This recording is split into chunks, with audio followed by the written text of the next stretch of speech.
आपने बहुत फिल्में देखी होंगी, उसमें प्रेम चोपड़ा भी पुजारी बन जाता है, लेकिन वो फिल्म में सिर्फ।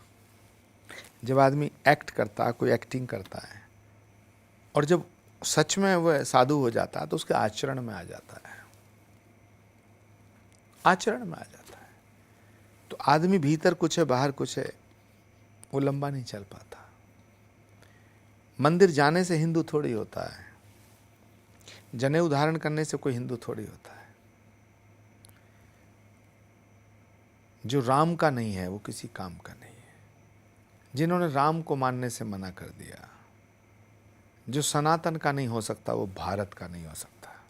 अगर वो सनातन में विश्वास करते, सनातन में उनका विश्वास होता, सनातन में उनकी श्रद्धा होती, तो अयोध्या ना जाते, राम का निमंत्रण न ठुकराते, राम मंदिर को रोकने का प्रयास ना करते, राम सेतु को तोड़ने की साजिश ना करते,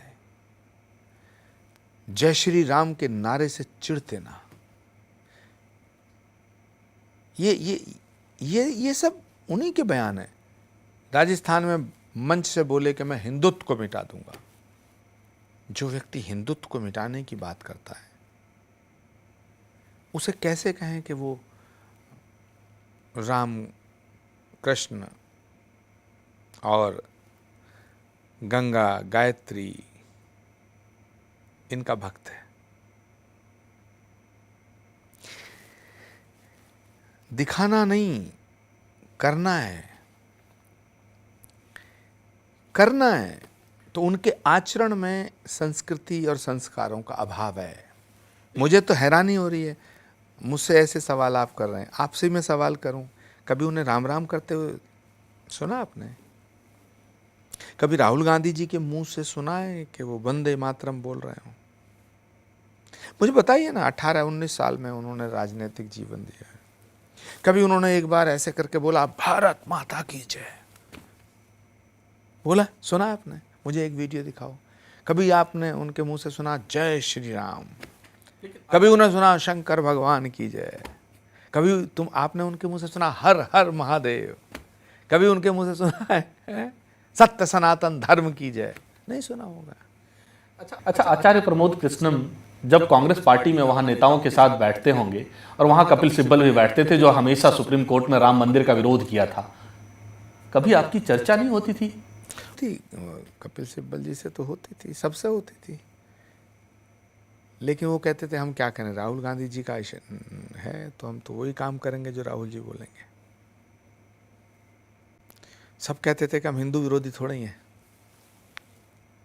हमसे कहा जाता है कि सनातन का विरोध करना है, सनातन से कांग्रेस को खतरा है।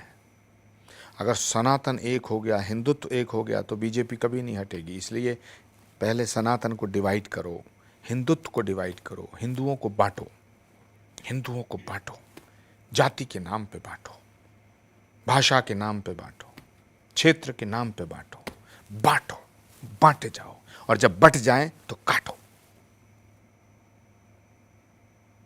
This is real story behind the curtain. Bharat के विपक्ष के नेता जब भारत के बाहर जाकर कहते हैं कि भारत विश्व का नेतृत्व नहीं कर सकता, भारत में डेमोक्रेसी नहीं है, खत्म हो रही है, तो आप सोचिए कि दुनिया के मन पर उसका क्या असर पड़ता होगा। कोलंबिया में राहुल गांधी ने कहा था कि भारत में लोकतंत्र खतरे में है। राहुल गांधी ने यह भी कहा कि समाज के कुछ वर्गों को दबाया जा रहा है। राहुल गांधी ने यह भी कहा कि भारत विश्व का नेतृत्व नहीं कर सकता। यह राहुल गांधी का बयान है। राहुल गांधी के इस बयान पर अमेरिका के पूर्व वरिष्ठ अधिकारी रेमंड विकेरी ने भी राहुल गांधी को बड़ी सलाह दी है। रेमंड विकेरी अमेरिका के जो है वो पूर्व वरिष्ठ अधिकारी हैं। रेमंड विकेरी ने कहा भारत की सरकार के और विपक्षी नेताओं को हमेशा देश हित में बोलना चाहिए। At the same time, there are also fault lines within the Indian structure. The single biggest risk is the attack on democracy that is taking place in India. Because India has multiple religions, multiple traditions, multiple languages. And India actually is a conversation between all its people.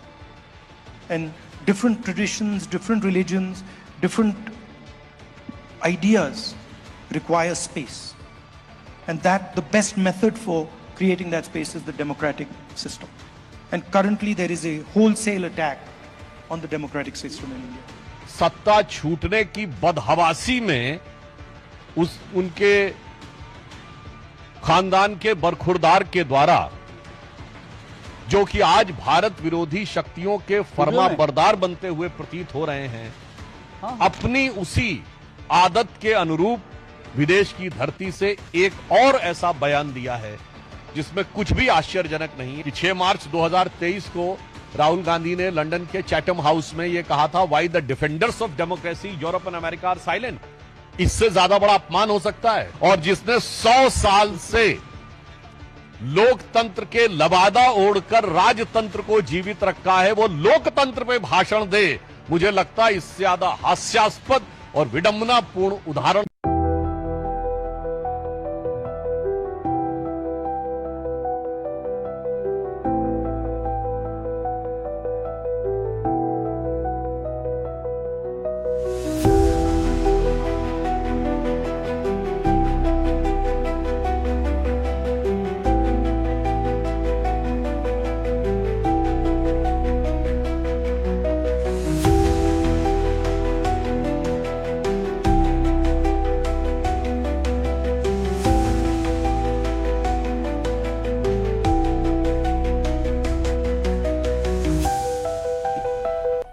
मजा आया।